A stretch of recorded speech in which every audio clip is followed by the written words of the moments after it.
Grady Powell, host of Forged in Fire. Kyle Mann. I'm Jay Warner Wallace. Kira Davis. It's Ben Adams. Hey, this is Dave Baker. Carrie Pomeroli. This is Mike Reiner. This is Ethan Nicole. This is Liam Morgan. This is Graham Parker, the 5th GP, and this is why you should never. Never. How I got suckered in. I'm so embarrassed that I'm here. You're wasting your time. You got better things to do. Never listen. Those darling, yummy Reverend and the Reprobate. Hey everybody, welcome to the Reverend and the Reprobate. My name is Lucas Pinkert. I'll be playing the part of the Reverend today, and with me, as always, is my partner in crime, my very good friend, and a man whose mom is home for the holidays. Mm-hmm.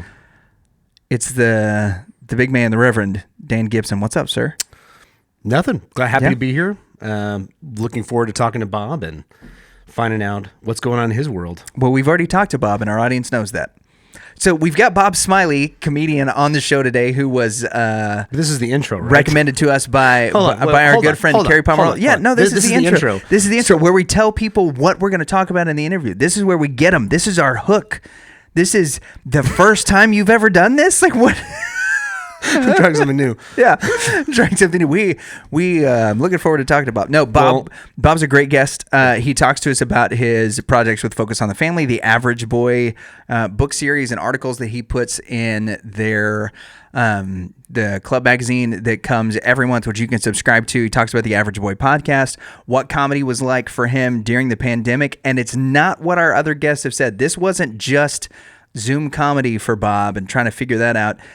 Bob had to hustle and find ways to make ends meet in what we would consider non-traditional jobs, and did a phenomenal job of doing it.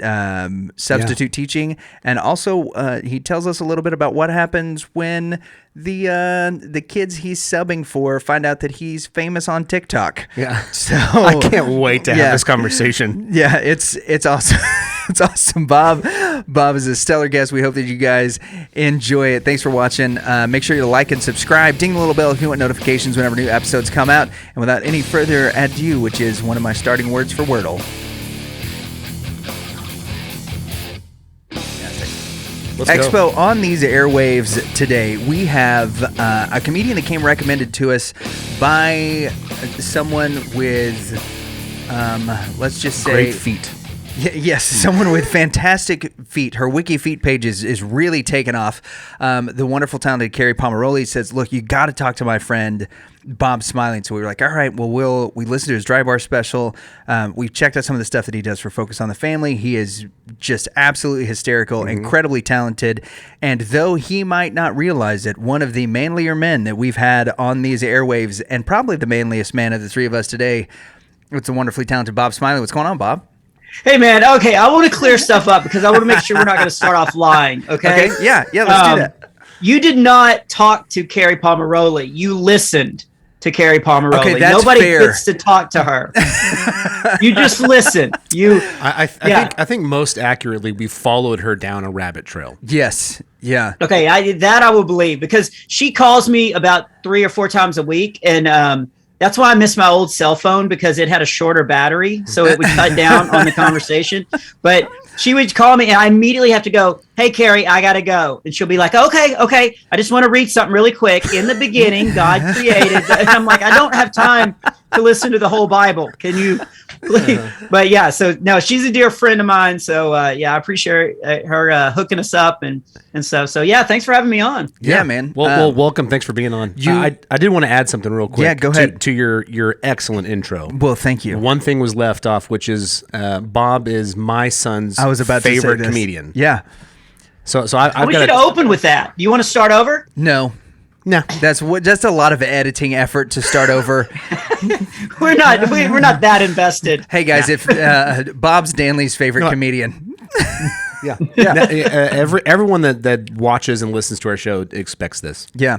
So this has been kind of a recent development that he's become Kale's favorite comedian. You have usurped. On the way home from church a couple weeks ago, we put on one of your albums. I think it was on YouTube. And we listened to it the whole way home. We got like a 40-minute drive, and he was just cracking up. He loved it. And he was like, Bob is the funniest. You need to have him on. Yeah, I get this comment a lot. I get comments where they'll say, parents will come up to me and they'll be like, you are my son's favorite comedian. I am so tired of hearing your voice. Like nobody says you're my favorite comedian. It's always like my kids really like you. Like it's, the way you told that booger joke, man, you really related to my kids. I'm like, I have stuff for adults too. Like, so.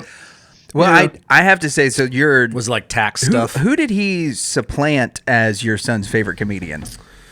Oh, was it Gaffigan? Because it has been Gaffigan for a long time. There's a handful, but he loves Gaffigan. Okay, that's quite an honor. Yeah, and I will say so we've been having comedians come to the church. We've had Moody Malavi, we had Kristen Weber, who came, and as we're scheduling stuff, my email after Kristen Weber got flooded with suggestions from our seniors class.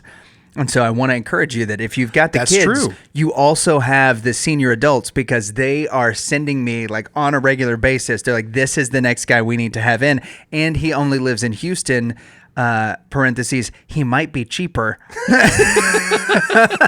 because we only have to pay for him to drive up.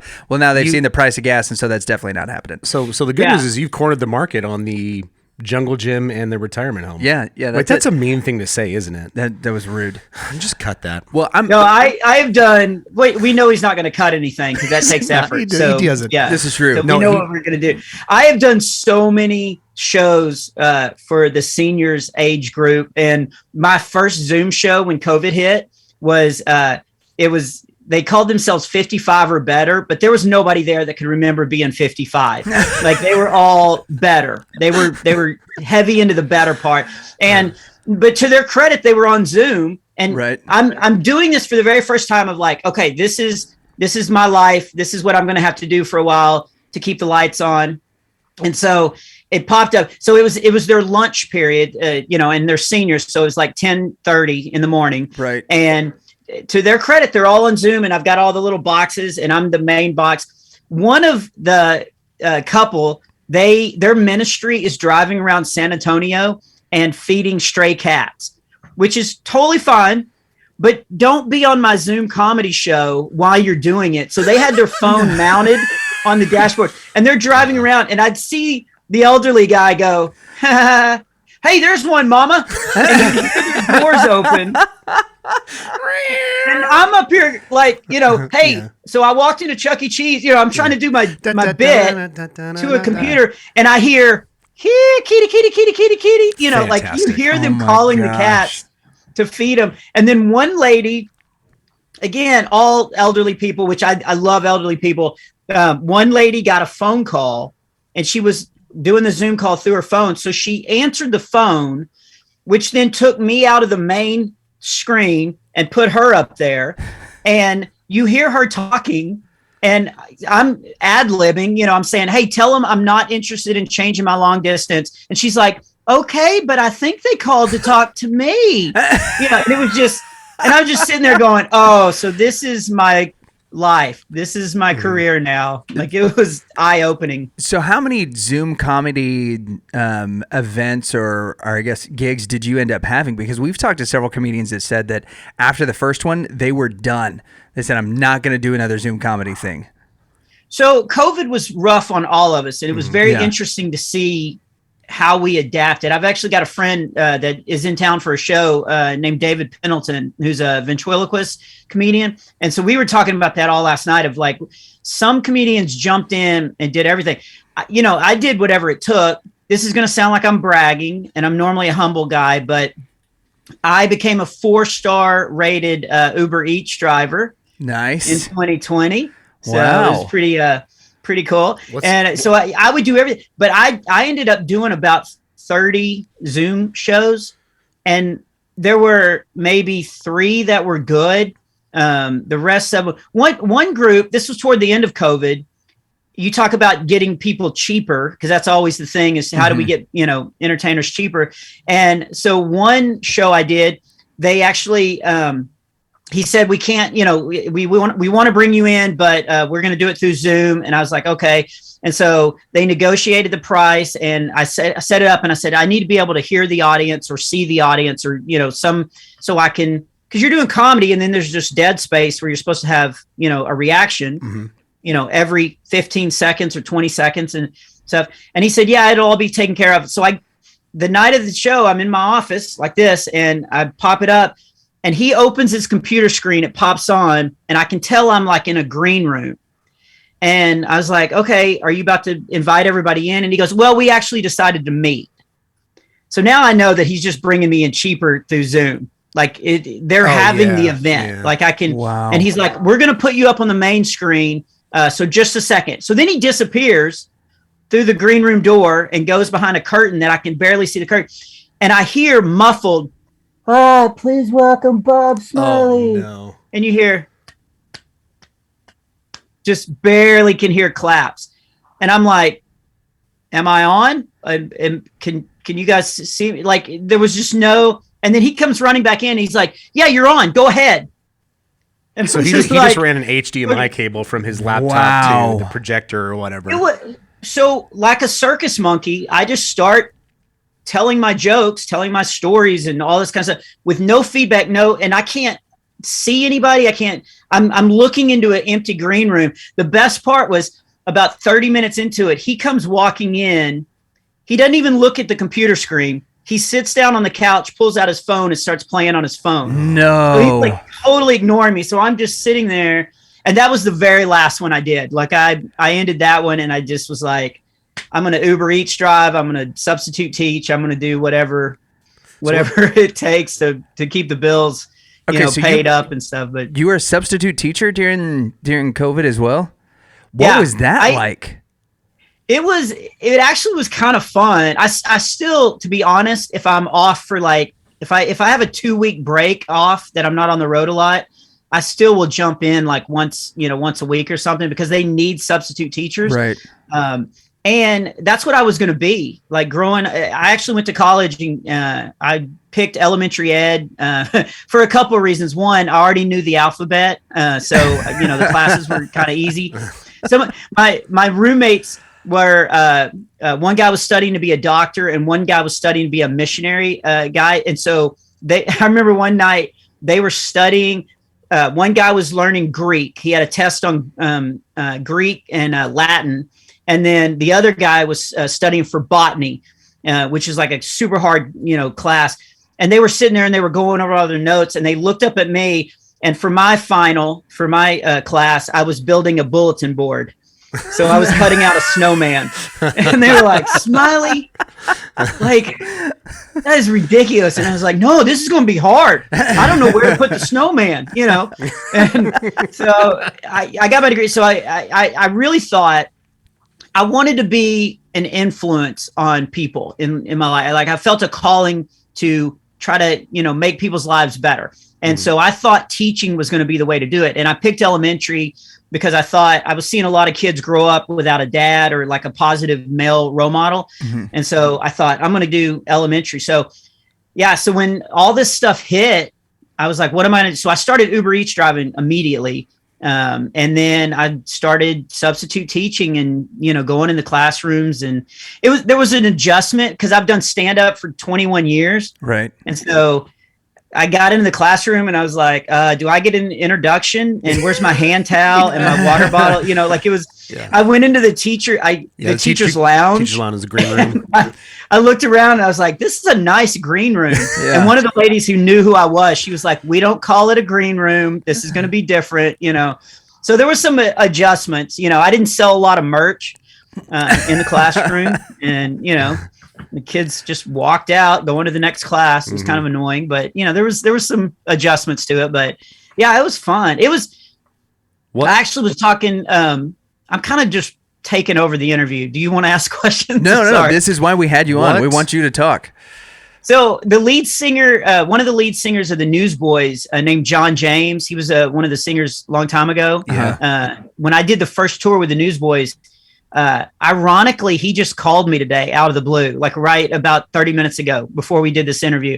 And he was checking and he was like, hey, how'd you make it through? And we were talking about these humbling situations that was probably good for a lot of us, because we just been traveling around and doing shows forever. And we need to every once in a while take stock of, are we in it for the right reason? Are we doing things? And I was in our grocery store, HEB, in the middle of the pandemic, and this guy came up to me and he goes, "Hey, I know you," and I was like, "Oh, that's cool." And he had his family with him, and I was like, "Did you guys come to a show, or because I do all my show is obviously clean, so I get a lot of families coming to show." And I was like, "Did you guys come to a live show, or did you see me on YouTube?" And he goes, "No, you delivered food to us Sunday night," and I realized, oh yeah, I did, and they were outside playing, so I humility talked to him for a little bit. It was the most humbling. Yeah. The other humbling moment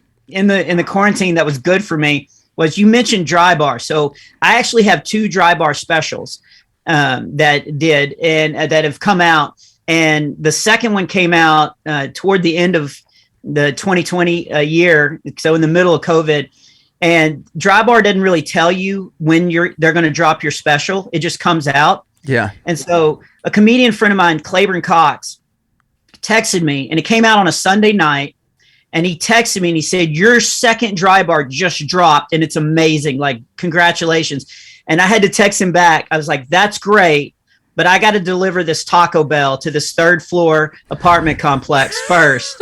And then we'll talk about my second dry bar special." Oh man. It was the most humbling, it was good for me. It was like, yeah, I got to get this food to this family. That's my purpose for right now. That's so wild the way that you also there's so much information that you just gave us. Yeah, the Newsboys singer. Yes. He called you 30 minutes ago to ask who's better, him or Michael Tate. Right. You were, and then we both said his name. Right. Yeah, naturally. Yeah. Substitute teacher. Did you ever get to? I mean, did you have any good bits that evolved from? Yeah. Are you working on material while you're substitute teaching? Yes, I'm definitely working on material. Here's the best thing. I don't know how to work this into a bit, but there was a kid in the back of the class who definitely was medicated. Hopefully legally, but definitely medicated.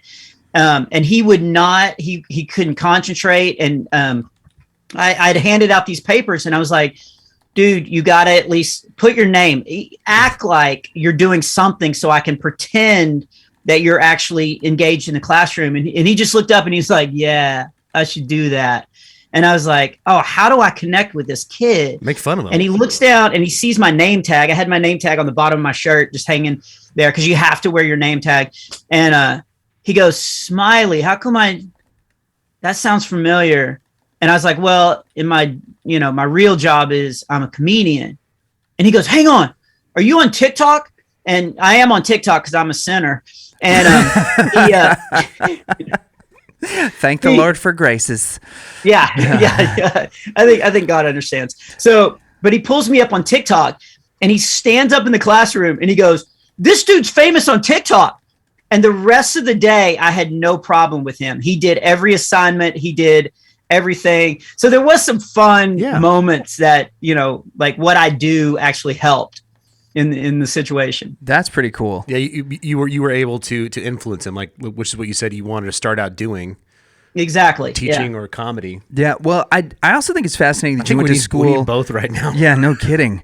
I think it's interesting that you went to school for elementary school education, right? Because that's not a profession that we see a lot of men go into. And one of the things, my sister-in-law is an elementary school teacher, and they are consistently talking about how desperately they need men to teach the elementary school age kids. And so you actually, we'll get into some of the stuff that you do with Focus on the Family and the writing stuff that you do. What was the attraction to teaching elementary school age, and why do you think the influence of men is so important in that age group for people right now?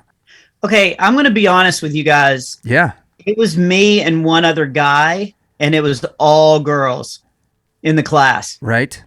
Every girl was a elementary ed major, so that had a big draw of hey, however we can get you in the door. Yeah. Right. I thought to myself, why do Eskimo eat whale blubber? It's the only thing available. And I was like, I'm going to become the whale blubber. I'm going to be the only option in the class in college. And nice. So that was a big draw. Because all the narwhals are already married. Yeah. Yeah. Wait a minute, what'd you say? I said because all of the narwhals are already married. Yeah. Yes, Yeah. that is true. So it was me and one other guy. I probably shouldn't say his name on here, but we both would talk about like, if this ever gets out, like we cannot let this secret get out because we've got the monopoly on that. But in all seriousness, my dad and mom started out as a teacher. My dad was a coach, then he became a principal and then a superintendent, and then my mom became a principal. So I grew up in the education process. And so I loved my parents and I loved the influence they had on people. And I liked the educational system. And I always got along with my teachers and, like teachers and stuff. And so I just thought that would be a great profession to jump into. And then I was going to kind of follow my mom and dad's footsteps and, become a principal and a superintendent and, kind of get into administration and all that kind of stuff. And so I just thought that was a good, plus I'm also this is going to be crazy because the type of work I'm in now, I like security. I'm very anti-debt. I'm very I want to have a goal. I want to have something I'm working toward, and I want security in that. And I knew there would always be job offers for a male elementary school teacher. Yeah. And so that also was a very safe, career to go into. And, there was a lot of stability in that. And that's why I ended up being a comedian. That's such a funny idea to me.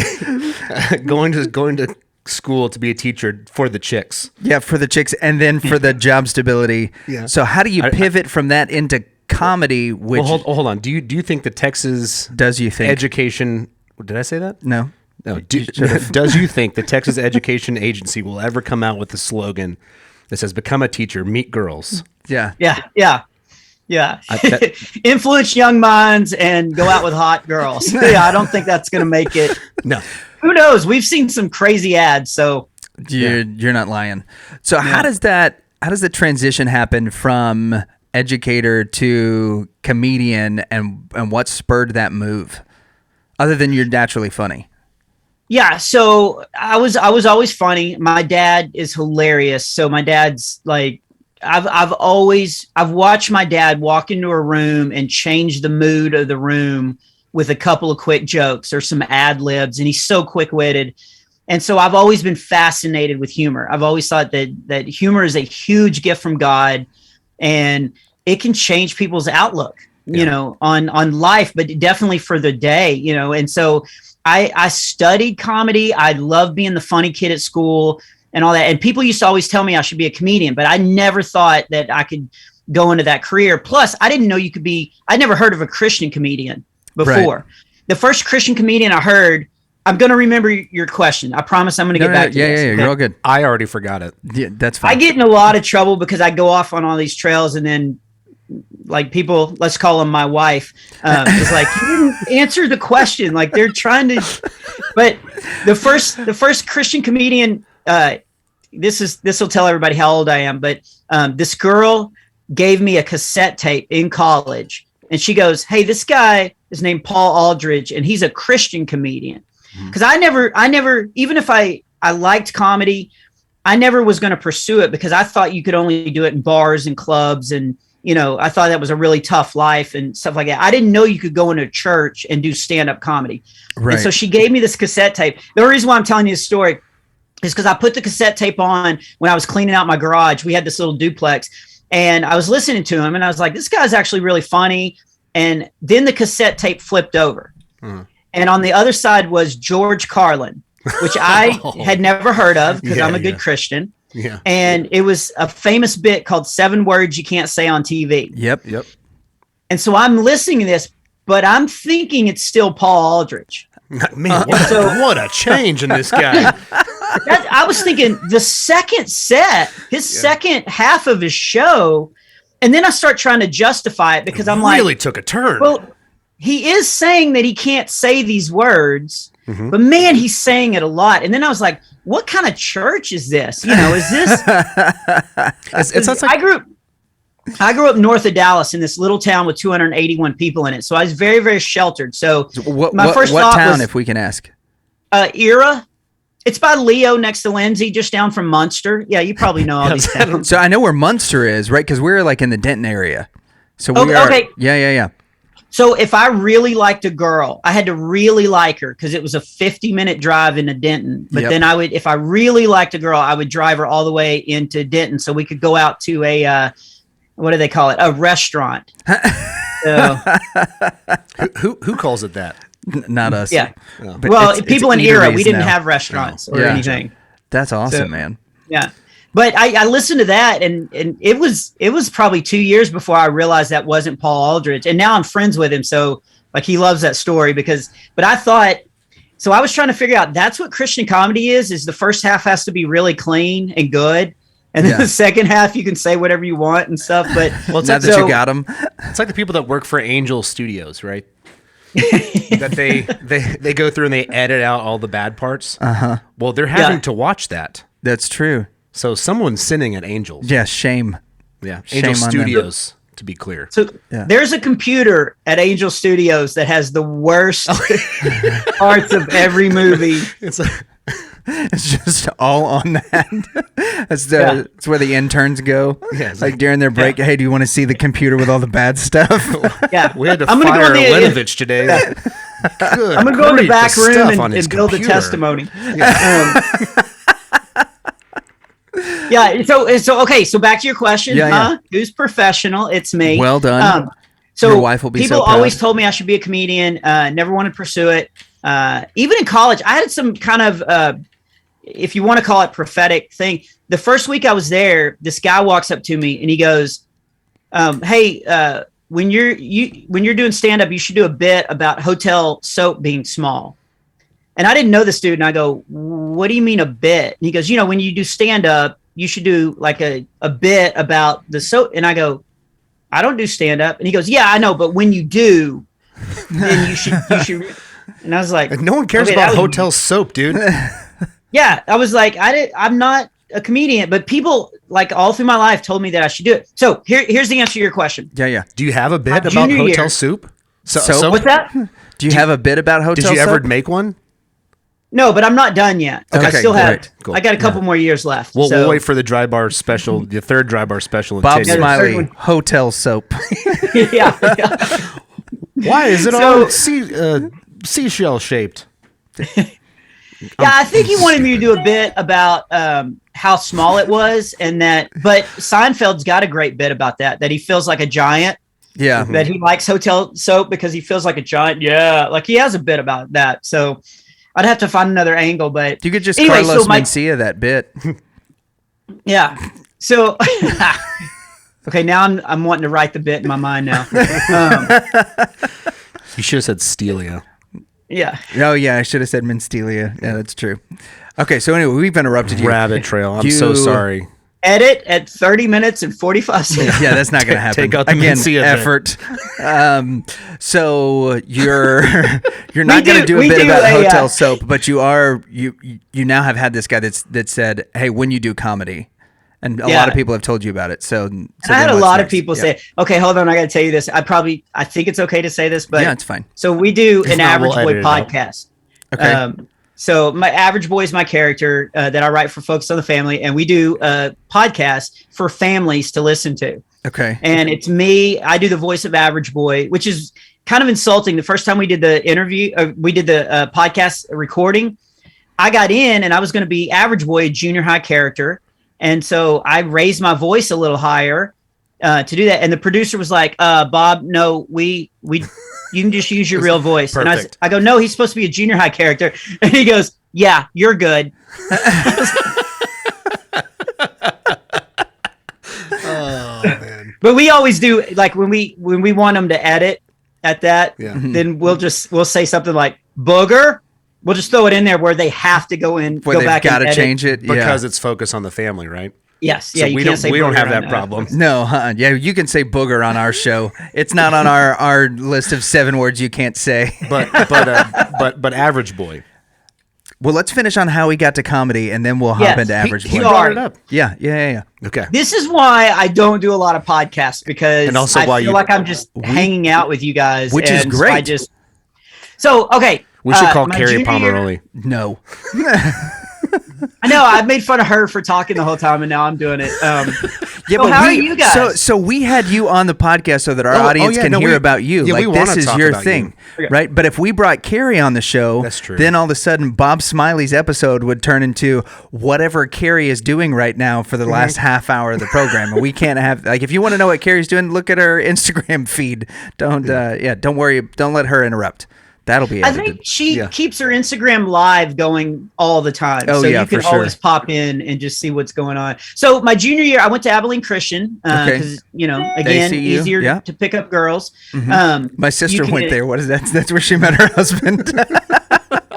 Yeah, the joke used to be that, you use Christian pickup lines like, "Excuse me, I believe your rib belongs to me," and stuff like that. So that was that was the running joke. So they had a high school weekend, and so they wanted to have all these fun events to make the school look like, oh, it's so cool. And so one of the things they did was they decided to have a stand-up competition. And so they put it in the school paper, that if you wanted to sign up and all that kind of stuff. I didn't sign up again because I'm not a comedian. Right. The lady who was putting it on called me the night before. And she was like, "Smiley, how come you didn't sign up?" Like when we came up with this idea, we thought you, and I had a friend named Mark who was really funny.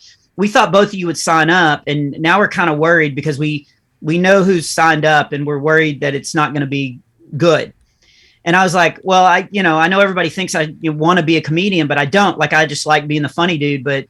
And I remember she said it very PC. She goes, "We know how frugal you are." She didn't say cheap, but I was notorious for being cheap, Yeah. And so I was like, she goes, "We know how frugal you are. So we thought the cash prize would have enticed you." And I was like, "Hold on. I didn't know about the cash prize." And she goes, "Yeah, it's $500 is first prize." Whoa. Which in Abilene is like 6 months rent. Yeah. So I was like, That's 12 hold years on. of Taco Bell. Yeah, no kidding. Yeah. So I signed up. I said, "Yeah, I'll show up tomorrow night. I'll write a bit." I actually, I said, "Can my roommate do it?" Because I knew I could write for him because he could do impressions and stuff. And so we showed up and I did the stand-up competition and I won, not even because I was good. Everybody else was terrible, like just so bad. Right. And I won and I thought, what a great experience. I'll be able to tell my grandkids that, I won a stand-up competition. I thought that'd be one of my stories. Or $500. $500. Yeah. You guys don't know what dollars Yeah, are, but inflation that was by a that big time. thing back then. Like, great, I could buy a cracker. Yeah. Yeah. Yeah.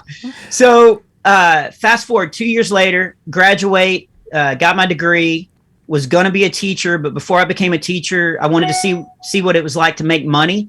And teachers don't. So I'd worked for a family friend of ours that did photography. So I was going to work for him for a while and, kind of build up a nest egg. Again, I'm very anti-debt and everything. So I wanted to get finances in order first, and then I was going to start teaching. So a year after college, again, this is going to tell people how old I am, but I was driving on 635 and my pager went off because, I made that kind of money. Right. And so it was area code 615. I pulled over at a Cracker Barrel payphone and I called this number, and the guy was a guy that I knew in college, and he had gone out to Nashville and he was a road manager for Christian bands. And he was like, "Hey, I'm road managing this guy named Clay Cross. We're about to leave for tour. Clay said it'd be fun to have a comedian get up and kind of MC and keep the crowd going. I've got to hire a merch guy. So we don't have money to pay another entertainer on the tour, but I've got to hire a merch guy to do all the merchandise. So would you be interested in coming out and going on tour and doing merch, but really with the idea that we want you to do stand up on the tour?" And I remember standing I don't know if you guys have had these moments where, like, I look back on this, I was standing at a Cracker Barrel payphone and I was so flippant about it. I was like, "How long's the tour?" "Okay. Yeah, I'll do that." Because it just sounded interesting. I didn't think it was going to change my life or turn into a career or anything. And I hung up. I booked a $99 one-way Southwest airline ticket, not a sponsor, and flew to Nashville, got off a plane, onto a tour bus, and went out as a comedian. And I'd done stand-up twice in my life. And now I'm standing in front of 800 to 1,000 people a night trying to keep them entertained. And Clay had these moving lights that kept breaking.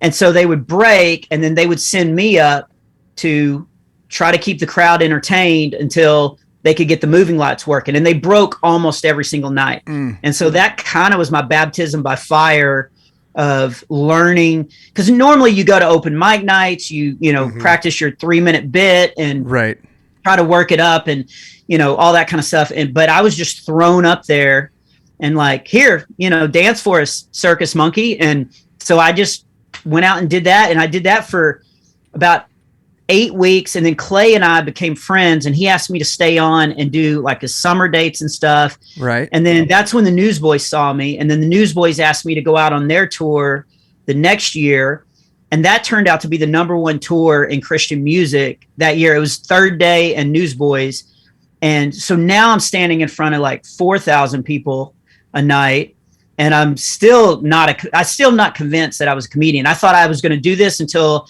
the tours dried up, and then I would come back to Texas and start teaching. I had that mentality for about 3 years, and that turned into a career. So you started by opening for bands, huh? That does not seem like the career trajectory of any comedian that we've ever talked to. So were you mainly like coming out on their tours, or was it festivals and stuff that you were working? I did some festivals only because the Newsboys, Peter Furler was so great. Yeah, Peter's a beast. About like telling people you got to use Smiley. So festival directors and stuff, he would, and I look back on that and I'm like, I don't know why that dude was so nice to me. Like he just liked me. Yeah. And he would always tell people to use me. So I did festivals, but mainly it was just touring with bands and stuff. That's why kids come up to me after my shows and they're like, I want to be a comedian. What do I do? And I'm like, do a stand-up competition your junior year in college and wait for somebody to call you. Duh, that's how you do it.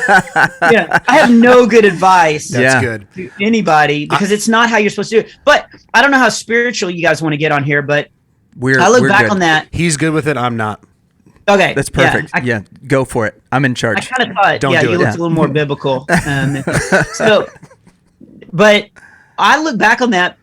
Honestly, God didn't just open the door. He kind of kicked me through it because I would have never pursued it. I would have never done it. And I really do think that's what, like doing stand-up comedy is what God created me to do. Right. And I would have never pursued it. Now, I did have the heart and I had the prayers of God, put me wherever you want me. And so I was willing to be put wherever God wanted me. And that's what I really, truly wanted. And so I look back on that and I'm like, man, not only I wasn't pursuing it, but God opened up these opportunities and continued to put opportunities in my life. So 3, maybe 4 years into it, I didn't have a tour because I mainly just toured with bands. And then I was starting to get, solo shows, and youth groups would, call and ask me to come do a show for their youth group and stuff like that. But I remember I was heading into a spring season and I had 3 dates on the calendar. That was it. And they were really low paying, shows. And we had just had a baby. And so I was looking at my calendar going, okay, well, this is it. I knew I was going to do it until it dried up. And then I would go back to Texas. And I thought, okay, I'm at that point. So I was going to stay in Nashville for that spring. So I'd do my 3 dates.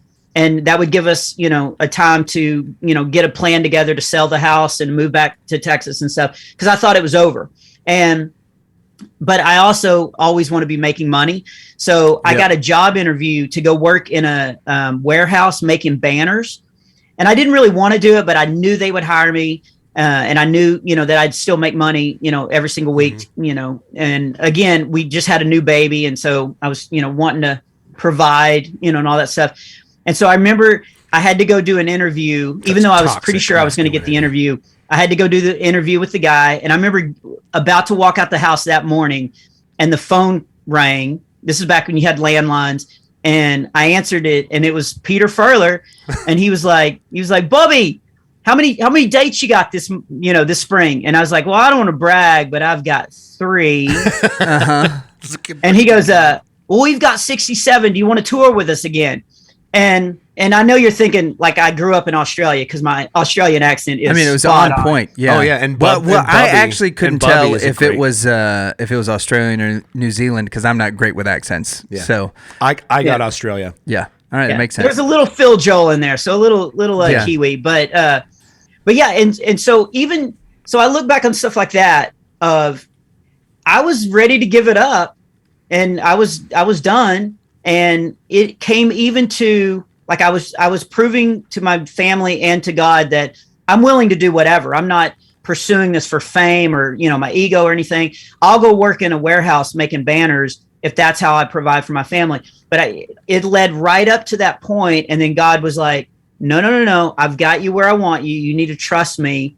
Like, this is what you're made to do. And so it even came down to me almost walking out of my house to go to this interview, and the phone rang, and then all of a sudden my spring is taken care of. So there was a lot of little moments like that throughout that I was like, oh, I think I'm in the right place. Like, I think God's like got me. That's pretty awesome. So how was it touring with the Newsboys for? Because if you're 70 dates, yeah, and if you're talking about Peter Furler's Newsboys, you toured with the real the Newsboys, not this fake thing. Which Yeah.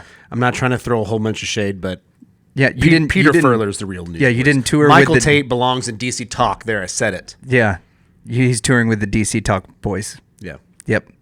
I'm going to pause so you can keep throwing more shade without me saying anything. Yeah, because Peter Furler he's got a shinier head. He's got very straight teeth. He's got a cooler accent. Yeah, and He's got a really cool deep voice. He's and awesome. he was the guy that put the Newsboys and really Christian rock on our radar with I with could the never- Take Me to Your Leader album. Yeah, and which had some great stuff on it. You know, one thing I can never tell is if he had eyeliner on, because he always kind of looked like it. Listen, Like dark. I don't have anything against Michael Tate, but he needs. I don't either. I love DC Talk. The reason DC Talk worked with Michael Tate was because of Toby Mac. Michael Tate's a great singer. Yeah. But you need a Peter Furler, you need a Toby Mac in order to make Michael Tate great. I agree. And now that Michael Tate's singing Peter Furler songs, he's doing all right with his career. Yeah, this concludes our TED Talk on the Newsboys. Back to Bob. I show you have 5 minutes left. Go ahead. Yeah, what else do I know about Peter spent. Furler? So okay. No, I love the boys. I love Tate. It's Oh, I do yeah, too. Yeah, they're great. I saw 800 shows of the Newsboys Good with grief. Peter Furler, and like that's my home team. You know? Yeah, the original lineup. Well, original to what we know. Yeah. So that's wild. So that was your start, your foray into comedy, opening up for all of these bands.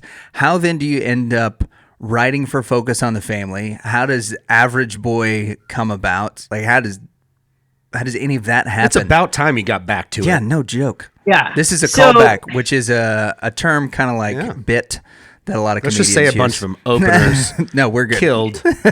Yeah, because the other Bit. criticism I get is I talk about me touring with the Newsboys too much. So that's a good question. Let's talk about Average Boy. Yep. So Peter Furler started a record company. This is all about the Newsboys again. But call him as up you're real quick. saying that, I realized like actually the answer does involve Peter. So Peter started his own record company, Impop Records. And so he signed me immediately to put out a comedy album. And so it's called I've Got a Funny Feeling About This. They still play it on XM. Like it's still like I'm really proud. Normally comics look back on their older specials and are like kind of embarrassed by it, or they're like, oh, I wouldn't have done. But I really like that album. And they sent it to Focus on the Family because they were doing, press on all, whenever it came out. And they sent it to Jesse, who's been my editor forever now. And he got it, and he asked me, he contacted me. He asked me if I would, had I ever considered like writing humor articles. Well, growing up, I read a guy named Dave Barry and a guy named Patrick F. McManus, who are humor writers. Mm-hmm. And so even though I never want to be a comedian, one of my bucket list goals is I wanted to publish a humor article because I loved reading these guys' funny stories. And so he said, have you ever thought about writing? We've got Clubhouse Magazine, which is for middle school kids. Would you write an article, just a humor article about being in middle school? So I jumped at it. I was like, oh, this is great. I wrote an article about it was their back to school issue. So I wrote a true story about me getting a horrible haircut right before I went back to school. And so I wrote that story, but in it, I thought of a really good cell phone joke. And I was like, oh, I can't have a cell phone joke in there if it's me. So I just created this character that was really like a modern day version of me, because it was supposed to be one article. That was it. And so I wrote the story and I just called him Average Boy. And I just was like, there you go. They published it, and kids like started writing fan mail in to Focus on the Family saying, this is great. Can Average Boy write more articles and stuff? And so they contacted me and they were like, are you interested in doing like a monthly column? So I started doing that like 21 years ago. Wow. And then we wrote, so then Focus wanted to put out a comedy devotion book that was written by Average Boy. And so I put out a comedy devotion book called Devotions for Super Average Kids. And that book did really well. And so then they had me write the second one, Devotions for Super Average Kids, book 2. So it's 30 chapters with a funny story. And then there's some kind of conflict in each chapter. And then there's a resolution. And then there's scripture and devotion questions at the end of each chapter of why Average Boy picked that, resolution to whatever problem he was having and stuff. And so they put out those 2 books. And then were you about to lead into the fact that the third one just came out? Yeah, let's talk about the third book. Yeah, that's where we're going. Oh, that's unexpected, and I'm not prepared. Wow. Oh, here's one right here. Look at those colors bursting off the page. My goodness. Shiny print, shiny pages. That must cost a pretty penny, huh, Bob? That's called a slick. Yeah. So, during the quarantine, I got to write nicely done. Thank you. This is the third book, and it's called Average Boys Above Average Year. And so this one isn't a comedy devotion book. It's just a fiction book. There's a lot of Jesus in the book, obviously, but it's just a full year of Average Boy funny stories. Okay, and that one is comedy devotion. So comedy devotion is what he did with the first 2. No, I know. Right. I'm thinking through something. What other? Do you know what genres? devotion is? Yeah. Maybe we should start with that. I actually am Danley needs you to go through like Greg Kokel and teach him the definition of the term, what you mean by that, how you came to that conclusion. That is true, but I do know what a devotion is. But what other genres? Like, could you do a horror devotion? I guess there are some books in the Bible that are kind of like that, right? Yeah. Like, that would be great. If you're scared now, just wait till hell. Elisha's coming for you. Oh, that's creepy. Okay, so let's talk about Average Boys Above Average Year, the third book in this, the first non-devotional. This demographic that you're writing to is, I think you said like 7 to 13-year-olds, right? Which there are not a lot of interesting fiction books in the Christian genre, especially that are written to this demographic. What's it like writing to like late elementary to junior high kids in a way that's relatable? How do you do that especially as a dad who's trying to be protective, right? Yeah. How do you write in that, sort of put yourself in that world? That's a great question. So a lot of the stories, so I had an amazing childhood. I had a really good, fun childhood. And like I said, my parents are very funny. My dad is a comedy master. And we were always very much, let's go outside. The graphics are amazing. Like, let's don't sit and watch TV all the time and stuff. And so I had lots of adventures in life. And when I was a kid, I used to be real kind of spastic and hyper. And, I had a hard time staying on track and stuff like that. Thank goodness I've gotten over all that. But yeah, praise the Lord. Yes, praise the Lord. But so I have a lot of stories from my childhood. And so a lot of that is I'm just rewriting stories from my childhood. But I also have 5 kids at home. So, and they're all boys. And so they really kind of keep my mindset for when I sit down to write an Average Boy article or for the podcast or for, anything Average Boy related. My kids really help me keep that mindset of a middle school kid. And so it has been, fairly easy and a lot of fun to sit down. And if I ever hit, a writer's block or anything, I'll just go talk to my kids and be like, hey, what's some crazy stuff that you guys have, that your friends have been doing or stuff like that. And so they really are like great source writers for me. That's pretty cool. And you got them built in. Yeah, yeah, absolutely. And they're finally earning their keep. Yeah, because they're going to pay them anything. Give me a joke. No, eat your broccoli. Yeah, yeah, that's it. One of my kids was like, do we get royalties? Which, first of all, I love that my kids know they know immediately ask about royalties. And I was like, your royalty is this roof over your head, did you enjoy breakfast? Like, there you go. There's a royalty. Wasn't that a princely meal? Yeah, yeah. We had to go to HEB and buy this stuff ourselves with that royalty money. Yeah, punk. Which, you know what? I do wish I had a minor lament with Bob via text message over the fact that we have no HEBs I was about DFW. to say that when you mentioned that. I mean, I think there's it's Rockwall, there's some in the surrounding areas, but not. It's not the same. Yeah, like when I need to go get an orange soda, I'm not going to drive. Yeah, yeah, and they have free samples, so. Yeah. You bring 5 boys into HEB, man, and now they know, so they shut it down pretty quickly when we walk in. But I love the free samples that they have. Do they keep walking through with different disguises? We do bring a couple of wigs. Yeah. But nice.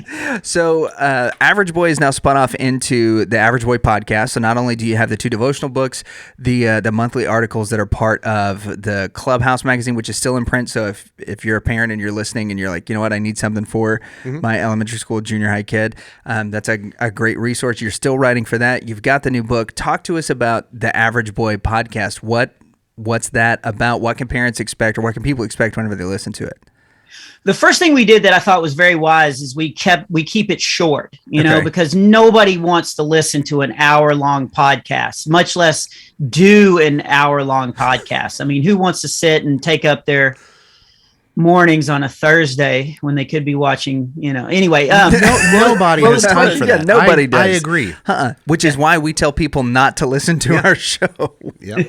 Well done. I saw your rating, so they're listening. Yeah. No, I'm just kidding. I don't know you guys well enough to dog on you like that. That's so fine. they're usually about 20 to 22 minutes long. You can dog on so us. they're short enough. Our idea was if you're driving to church or you're driving to school or something, for parents to have something to listen to that their kids will enjoy, but also that they will enjoy. I grew up a huge Looney Tunes fan. I love the Muppets. So I love shows that are funny for kids, but also have stuff for, adults that keep them interested. So we try to make the podcast like that. So it's short. So, it's like 20, 22 minutes long. And then I try to make the scripts where it's a funny story that Average Boy is telling Jesse. So Jesse is the adult on the podcast that kind of keeps Average Boy on track and stuff like that. And then we put a bunch of running gags in there. So like Jesse always tells a joke that bombs. Like he's got a Jesse joke that is terrible. And, we've got Average Boys always getting off topic and stuff like that. And so there's a couple of familiarity things where you feel like you're going along on the ride, but these people and stuff like that. And then there's always a spiritual message, or, we always have some scripture that we quote that kind of sums up whatever story I'm telling as Average Boy. We definitely have, this is something Average Boy learned, or something, because Average Boy is a pretty strong Christian, just like me. And I say that in case my mom's listening, but she's not going to. But we always, Average Boy is a pretty strong Christian. So a lot of times he's trying to get a message to his friends, or he knows something biblically. And so he reacts to it and he's like, this is why I'm doing this. So he's trying to, encourage other people to draw closer to Christ as well. And so I think we try to cover all those things in each one. And how often is the podcast coming out? Is it like a weekly thing? Is it monthly? How often are you guys updating? That's super interesting. So when we first started it was weekly, and we did I think we did like 36 right in a row, so that we could put them out every single week. And then I was writing the book, and then shows were starting to come back. And so then we went to a monthly podcast. And so right now we're doing a monthly podcast for Average Boy. But there's talks about, because it's actually gotten really, really popular. Yeah, no doubt. We just won an award, and they emailed me and said, your Average Boy podcast won. They said the NRB Best Original Podcast of the Year award. I didn't know what the NRB was. It's a National Religious Broadcasting. Mm-hmm. I hope none of them hear this because it's a huge deal. Yeah. I'd never heard of them because I kind of stay in the sand and do my own thing. And so they flew me to Nashville to accept the award, and it's this huge, big deal. And so the podcast is very popular. So I think they're going to want to try to get back to weekly. So it really kind of depends on my schedule and Jesse's schedule, as much as we can get stuff out. That's pretty cool. And congratulations, Yeah, because an congrats on NRB it. award is huge. Yeah, it was pretty cool. I got to hold the trophy for about 30 seconds before Jim Daly took it out of my hands. Oh, and yeah. he said, this will look good back at, Colorado. Did he try to slap you?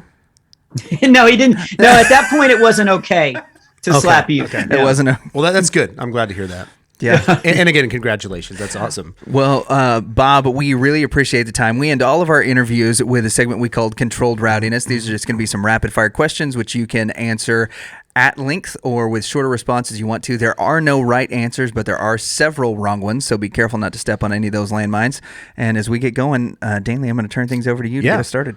Okay, Bob, in your opinion, Quinchen 1. Are sharks mean because they feel unloved, or do they just have a way of showing love that people think is mean?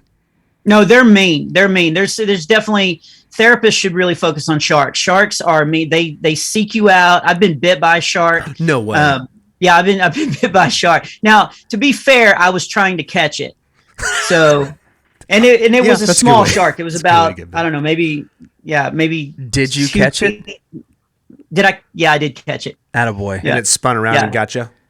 Here's the deal. It was in the shallows. It was in Galveston, so it's hard Right. to see because I don't know if you don't know what Galveston water looks like. If you ever make a cup of coffee, there you go. Yeah. And Yeah, that's so pretty much it.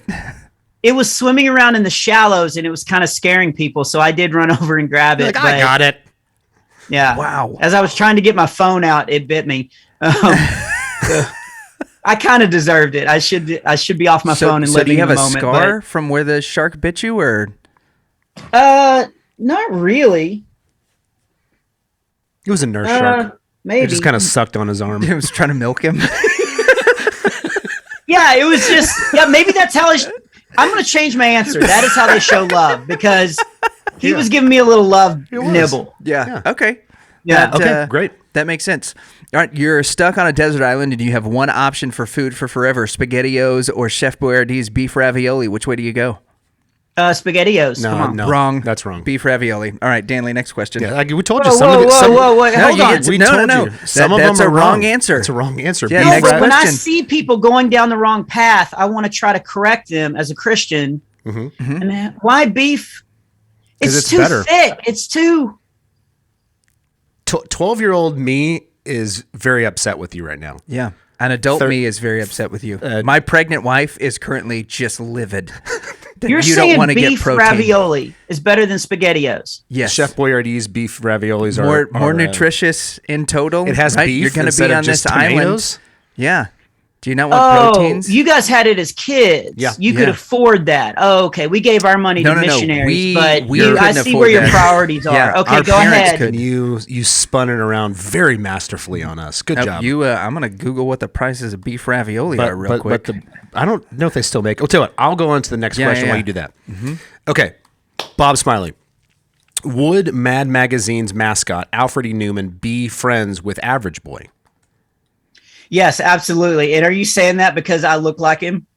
No. No. Okay, because I get that all the time. And even when my dry bar special came out, okay, really quick, because I know you guys want to end this.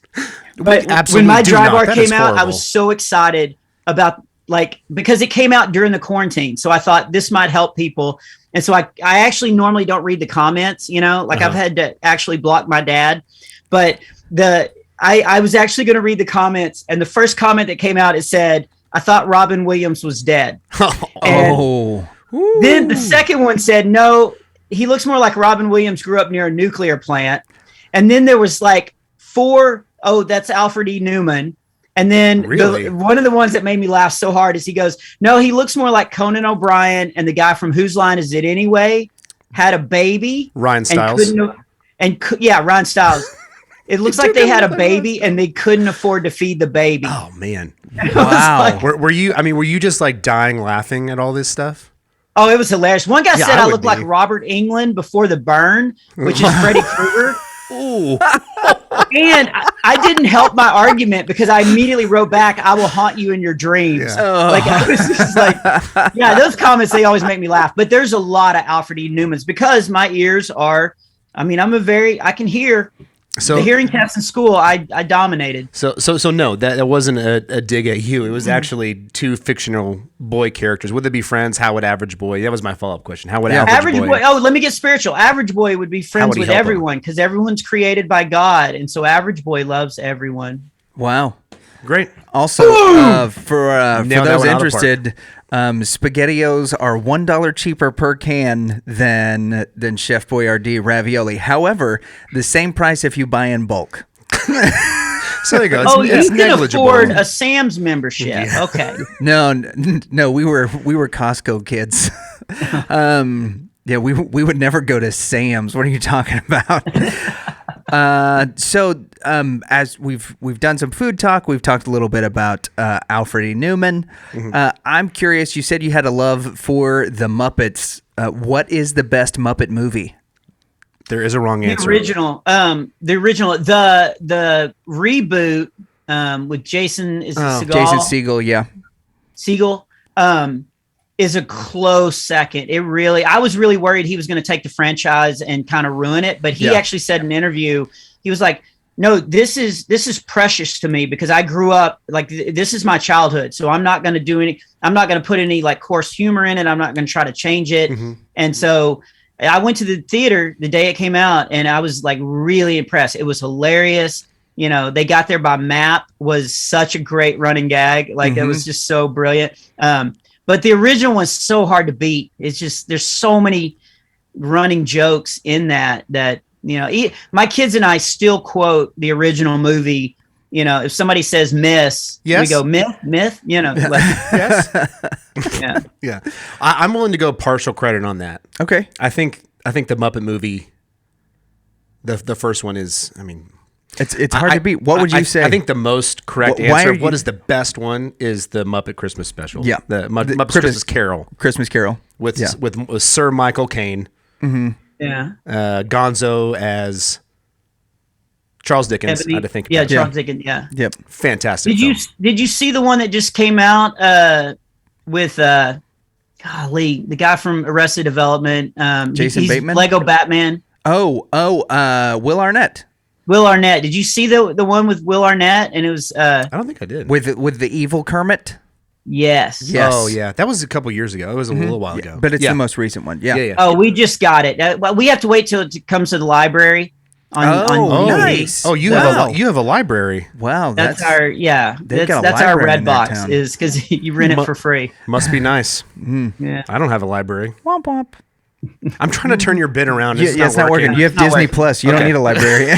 So the library is you get free. Disney's you gotta entire pick library. something that Yeah. costs something. Okay. Yeah. Okay. Follow-up question: who's the best Muppet character? Who's your favorite?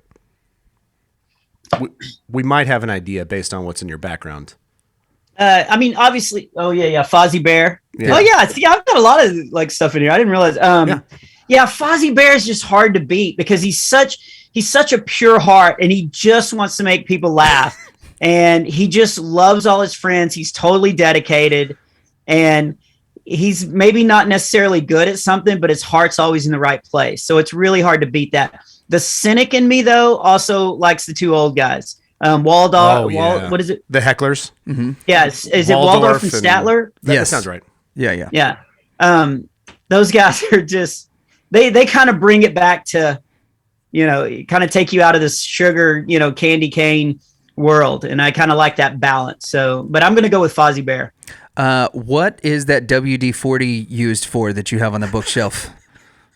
That is, I am from Texas. So that is to clean my guns. Ah, nice. All right. Did you hear this? One of my best bits on YouTube that got the most views was, and this is a true story. I went to Canada and the bit is, so when you cross the border, hello, do you have any guns? And hello, do you have any guns with you is two different questions. Very different questions. Yeah. And this is a true story. I was sleep deprived. I was on like show 7 of 12, and I flew into Canada. And the guy goes, "Do you have any guns?" And without even thinking, I was like, "Yeah." And he looked up at me and he goes, "How many do you have?" And I was like, 27. And that was the wrong answer. Oh no! Say. Yeah, Border Patrol in Canada does not mess around. Not here, not with me in the car. Mm-hmm. Okay. But I did get a free healthcare exam, so there was some bonuses. That, was it all clean? It was. He still sends me a Christmas card. But no, I guess I should look at what's behind me. Yeah, it's all great. Yeah, WD-40. Because my gun cleaning kit is actually right there. Nice. Right there. Mm-hmm. Yep, under your deer skull. Oh yeah. Well, that's a beautiful mount. I don't know if we can. Oh, look at that! My goodness, that's the shot we wanted. Yeah. Yeah. Sorry. Deadpool and a bunch of antlers. That's man. amazing. Now we're gonna start. If we had any viewers, we would start getting a lot of hate comments now. Yeah, I think most of our viewers though are rednecks. Yeah, they'd be fun. Yeah. Okay. Yeah, because some people get offended. Let's call them vegans. I'm willing to call them vegans. I'm vegan. Yeah. Okay, that is funny. I know you were looking for a good joke to say. That's really good. That's great. Nobody gets that tall being vegan. No. Or this fat. Yeah. I went with tall. I was trying to be gentle. Yeah. No, there's sausages. There's sausages in there right now. My wife, she does a monthly. She has a little thing where she can put letters on it, and so she has like a motto for the month. And the one she just put up 2 days ago, it says, "What is it? Something about winter fat. My winter fat is over. Now you're going to see spring rolls." Oh, nice. Yeah, that's pretty good. That's pretty clever. I'm not sure how that's motivational. I mean, it's motivating you not to feel bad about. It's demotivating. Yeah, which is some of my favorite posters. Yeah, the demotivational art is amazing. My favorite quote, and I know we're going off a rabbit trail here. Who cares? My favorite one is, "There's no such thing as a stupid question." But the world is full of inquisitive idiots. Yep. And that's good. There's the one where they have all the people skydiving. They're in a circle and it says, "None of us is as dumb as all of us together." Okay. Well, hey, getting back on track. I do want to. You mentioned that you and your family love the Muppet movie, and you can quote things to each other. I'm curious if you can finish this Fozzie joke. So if you know the punchline, he opens with, "There was this sailor who was so fat." How fat was he? Yeah, that's the next part. From the movie. Yeah. He was so fat that he was very, very nice and nothing ever happened to him. Yeah. Is that what it was? It's close. He was so fat that everyone liked him and there was nothing funny about him at all. There was nothing funny about him at all. Because there was a fat sailor in the audience and he goes, "How fat was he?" And Fozzie's like, he was so fat. He was very nice. Everybody loved him and there was nothing funny about him. That's one of my favorite jokes. So when I first started, and we grew up in Era, which is a really small town. And so my dad's joke was our idea of a large industrial company was a 200-pound Avon lady. So when I started stand up, I used that line because I wanted to talk about growing up in Era. And so I would say that line because it was a great one-liner. It was a good joke. It always got a laugh. And again, I don't know what I'm doing. I'm all of a sudden thrown on a stage and I have to figure out how to be funny, And so I'm doing it. And so I was at You're up Atlanta on stage Fest. dancing like a good monkey, right? Yeah. Yes, that's exactly right. Just go up. And so I was at Atlanta Fest and I was doing a 9 a.m. comedy show out in the heat, which is perfect for comedy. No outdoor joke. festival. No, everybody's spread out. Nobody's together. It was everything bad about comedy. And again, it's maybe my second year and I don't know what I'm doing. And I go out and I open with that joke and I hear, "That's not funny." And it is a lady with spring rolls. We'll say it that way. Heavy set Avon salesman. A very, very large lady. And she had a, whatever it was, 50th anniversary of Avon. No way. Shirt Oh, man. It was the perfect storm. And I did what Fozzie did. I looked and I go, "No, that's not funny." Yeah. But let me tell you about my grandmother. I just totally changed. Oh, man. Well, you got any last questions? Yeah, last one for me is, as a Batman fan, who's the best Batman? Oh, well, because we've got a new player. Okay, I gotta say, as far as the Batman style, I like the real campy, everything labeled.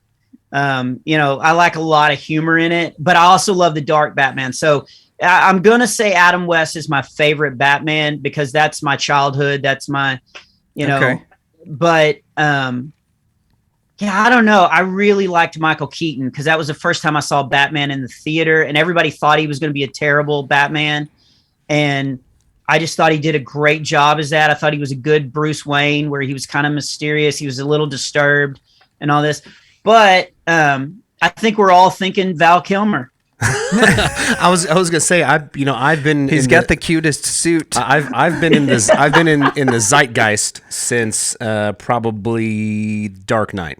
Mm-hmm. So I wasn't really around. I mean, I saw the movies, but I was a child when when Clooney's came out or whatever. Yeah. Was there ever a time when Batman fans all got excited about the actor? Because in my experience, everybody's so skeptical. You have to prove. You have to prove it. Yeah, no, nobody would. And when Michael Keaton came out, everybody was mad. So I think I was a freshman in high school when that came out, or maybe 8th grade or something. And I actually saw it in Denton. And everybody was talking about how he was going to be, the Beetlejuice. He was going to make Batman Beetlejuice. Oh, he was so good as Beetlejuice. He was, yeah. Yeah, but I was like, I saw him in this very serious role, and I thought, I think he's going to actually have some respect for, the cow. And I felt like he did. I felt like he came in, and he wasn't trying to be the wacky, crazy dude. I think he played it with some, mystique and, gave a lot of weight to it. But yeah, they hated him. They obviously Val Kilmer. Everybody, I think, agrees on that. But yeah, I can't think of a Batman where people didn't go, "Oh, that's terrible." Yeah, I remember very well when they announced Ben Affleck, and I just lost it.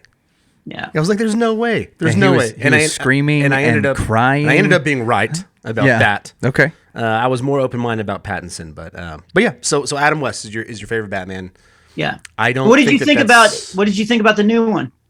We both loved it. It was great. Okay, yeah. Yeah, super. I think it's a different take on. It's a more true to form take of especially of the 80s comics. Yeah. Instead of a Frank Miller, instead and of a guys. Playboy Bruce, I really liked his take of a Bruce that's just tormented. He's Which you obsessive would be if you saw your parents shot. You would have this torment and anger. The way he portrayed. I know we're in the weeds on this. No, but you're good. The way he portrayed his anger when he was uncontrollably punching and they had to pull him off. You're like, yeah, that's somebody who's bottled up rage for so long, and now it's just coming out and he can't stop. And there was just a lot. I thought he was one of the best Batman. And I know there was a lot of controversy. I thought it was the best Batmobile. I thought it was the best suit because Affleck's suit, you're like, you might as well filmed it underwater. It's so bulky, you can't move around. And I thought everything about it was phenomenal. Yeah. Yep. I absolutely loved it. Well, Bob, thanks so much for the time, man. Tell our audience where it is that they can find you, follow you on social media, and check out what your upcoming tour dates are going to be. My website, bobsmiley.com, which is both of your homepage, I'm sure, on your computers there. Mm-hmm. Which does have a very cool comic book feel to it whenever you click on the page. I really dig the website. Oh, thanks, man. And then I'm on all social media, Facebook, Instagram. You remember Twitter? I'm on Twitter. So Instagram is Bob Smiley Comic. Facebook is Bob Smiley Comedy. I am on TikTok. I didn't get on it for a long time, and I finally got on it, and it's actually they're cleaning it up, and two, there's some good stuff on there. I love it. What? I love it. I actually tried to get him to do a little segment that we tried a couple times and it never made it to air. It bombed, which is a comedy term for not good. Yeah. Well, it didn't bomb because we didn't do it. It bombed because you hated it. Yeah. Okay, send me a recording of this. Somehow get a recording. I know it's going to take 8 terabytes because we've been talking for 4 hours, but send me the deal. I will cut clips and put it on TikTok, and we'll get some views for you guys. Even in this stuff, some of the just quick 30-second, where we're talking back and forth, that's what TikTok is made. Just quick entertainment, boom, out. Like, Sounds good. Perf. Does that work? Can I say perf? Thanks. That's a TikTok word I learned. Bob, thanks so much for the time, man. It's been an absolute blast. We appreciate it, boss. yeah, I enjoyed it, man. Take care, guys. I've never heard Okay, perf. so we're going to... Bob freaking Smiley. Waka waka waka. Yeah, pretty much. Yeah, Bob was, he was a lot... I want to be gentle I want in to the way give him that I a say hug, this. Right? just like Fozzie. Bob was not what I was expecting. Yeah. Like his comedy is all really fast paced. It's a lot of, and we did do a fair amount of this in the interview. It's a lot of chasing squirrels, right? And he makes that joke on his website. He obviously makes that joke in his act, but It works with us. the career path is not at all what I was anticipating. Yeah. Like elementary school teacher to comedian, and now like not just did he Not just comedians. Like, yeah, comedian, author, podcaster, writer, and the difference between author and writer is that one of them does it in a literary medium and the other one does it like for performance and production, right? So people are like, oh, he said author and writer. There is a difference. That's a good distinction. Yeah, but I've never thought about that because I don't care. on top of that, listening to what he did in order to make it through the pandemic, like the guy hustled. He was legit an Uber Eats driver. Like that wasn't a bit. That's one of the things that he did. And that is, I got a lot of admiration for that and for the substitute teaching because that's not something that we've heard from any of our other comedians that we've had on. They were just like, well, comedy was like my side gig. And so, but no, this guy was like sold out to it and wanted to provide for his family. And so he, ate a bit of humble pie and did what was necessary. And I think that's pretty phenomenal.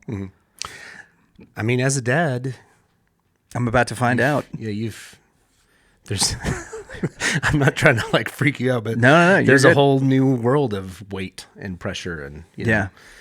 especially with the pandemic that's unprecedented and worldwide. Right. You go, oh man, I went through it. Luckily I stayed employed, but I had Right. a bunch of friends and family members that, I don't want to bring this whole thing down, Yeah. but I get it that But like that's huge. there's no comedy. They weren't showing. They didn't have clubs that were open or Right. stadiums that were really seeing anybody come through. But instead of, I love that instead of taking the kind of entitled route that, and I'm not saying that our other guests have done this because all of our other guests are heavy hustlers, which is why they're coming on our show, is because they're doing what they have to do in order to get their name out there and to continue to make comedy their career. But we've talked to and we've been around people not on the show that were like, well, I deserve to be booked and I deserve this rate and this is my career. And so I'm not going to do anything that's going to detract from that. Whereas Bob's approach was, I'm going to do whatever it takes to provide for my family. And that's that's a stand up. That's a real, like just a man thing to do in that situation. Yeah. I admire the heck out of him for that. And to be able to maintain his sense of humor through all of that. Right, because if you've ever done it, like we experienced this when we were doing stuff with a band, that we would have these awesome things that would happen, or we'd be promised record contracts, or we'd have these meetings with A&Rs, and people were telling us how big that we were going to be, but all of that would fall apart, and then we would have to go back to waiting tables at Chili's, and it was hard to have those meetings on Monday and Tuesday, then go wait tables at Chili's on Thursday, Wednesday and Thursday and Friday morning, and then still try to be excited about stuff on Friday night when everything that we had been doing just fell through, and he's been able to do it. And I think that's just a huge testimony to the guy's character, and I think that's awesome. And I got to hear about Average Boy, which as much as my son loves his comedy, we do listen. He was right that he wanted to make a 20-minute podcast. Yep. You can listen to easily traveling. Pretty much anywhere I go, it's 15 minutes at least. Yeah, in the DFW area, that's it. Like everything's 20 minutes away. So I know already that my son's going to love his podcast because he loves him, and there's a 20-minute podcast we can listen to on the way to church. Yeah, and it seems like Average Boy is a good alternative to some of the other things that are out there, but not an alternative in the sense that like, oh, if you love AC/DC, you might like Calibretto 13, right? So not that in the sense that we do in a lot of a Christian art where we're like, oh, if you really love the secular thing, try this Christian thing.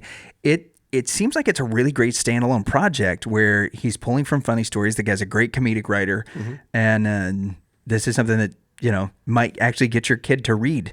Like maybe this is his gateway into like Lord of the Rings. It's like, here's a great book, like read this.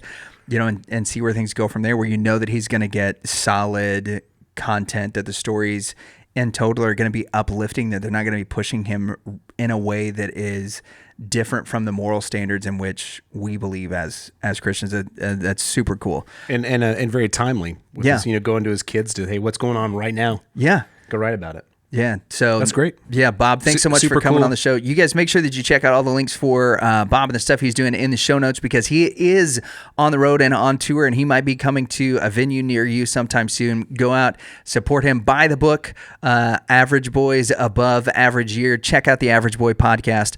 Like I said, all the links to all that stuff is in the show notes. And lastly, folks, the next time his special comes out, I think we all know how to act in the comment section. Yeah. Big ears, red hair. Just call him Alfred Neumann. Yeah, that's it. I almost said Neumann. And Neumann. Alfred Neutrick. Yep. So thank you guys for watching. Do make sure that you check out his comedy specials too, because they do get residuals off those. Yeah, you can go leave me comments on that too. Yeah, and that'll boost him in the algorithm. Yeah. Anyway, y'all have good gig give. We'll see you around. Yep. Hey, it's comedian Bob Smiley. I'll pause when you go, who? Yeah, that should be long enough. Anyway, I want to remind you, never, ever listen to the Reverend and the Reprobate. Is that it? Reprobate? It still sounds wrong.